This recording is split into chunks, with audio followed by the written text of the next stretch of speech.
আসসালামু আলাইকুম প্রিয় ইকোনমি লাভার বন্ধুরা, মাসুজ ইকোনমি ব্লগ থেকে আপনাদেরকে সালাম জানাচ্ছি। আসসালামু আলাইকুম রাহমাতুল্লাহ। আমরা যেটা করতে চাচ্ছি সেটা আপনাদেরকে একটু বলি। আশা রাখি ইনশাআল্লাহ তাআলা আল্লাহ তাআলা আপনাদের এবং আমার উভয়েরই উপকার সাধন করবেন। আমরা আগামী সপ্তাহ থেকে ইনশাআল্লাহ চেষ্টা করব মাসুদস হেলথ অ্যান্ড সায়েন্স নামে নতুন একটি ধারাবাহিক ব্লগ তৈরি করার জন্য।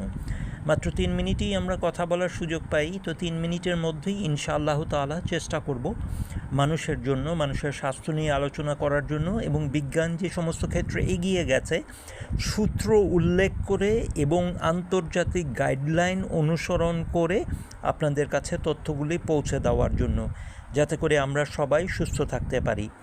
আর আমার ব্যক্তিগত লাভ হচ্ছে কিছুই না, আমার ব্যক্তিগত লাভ হচ্ছে আপনাদের জন্য আমার নিজের কিছু পড়াশোনা হয়ে যাবে। ইনশাআল্লাহ তাআলা আগামী সপ্তাহ থেকে মাসুদস হেলথ অ্যান্ড সায়েন্স নামে আমরা নতুন একটি ব্লগ চালু করব, আশা রাখছি ইনশাআল্লাহ।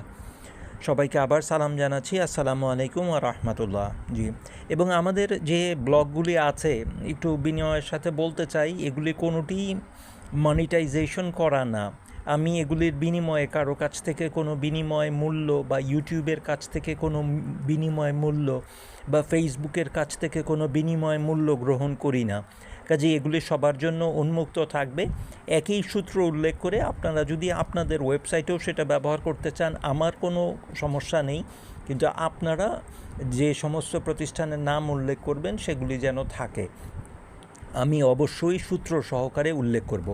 বিশেষ করে American heart association, American stroke association, European heart association, American physicians অ্যাসোসিয়েশনের যে সমস্ত তথ্যগুলি, national institute of clinical excellence এবং NHS অর্থাৎ ইংল্যান্ডের যে জাতীয় স্বাস্থ্য সংস্থা এবং জাপানের যে জাতীয় স্বাস্থ্য সংস্থার উদ্ধৃতি দিয়ে, WHO উদ্ধৃতি দিয়ে, ইউনিসেফের উদ্ধৃতি দিয়ে ইনশাআল্লাহ তাআলা সবচেয়ে সঠিক তথ্যগুলি আপনাদের কাছে পৌঁছানোর চেষ্টা করব। আল্লাহ তাআলা আমাদের কাজকে সহজ করে দিন, আমিন। আসসালামু আলাইকুম।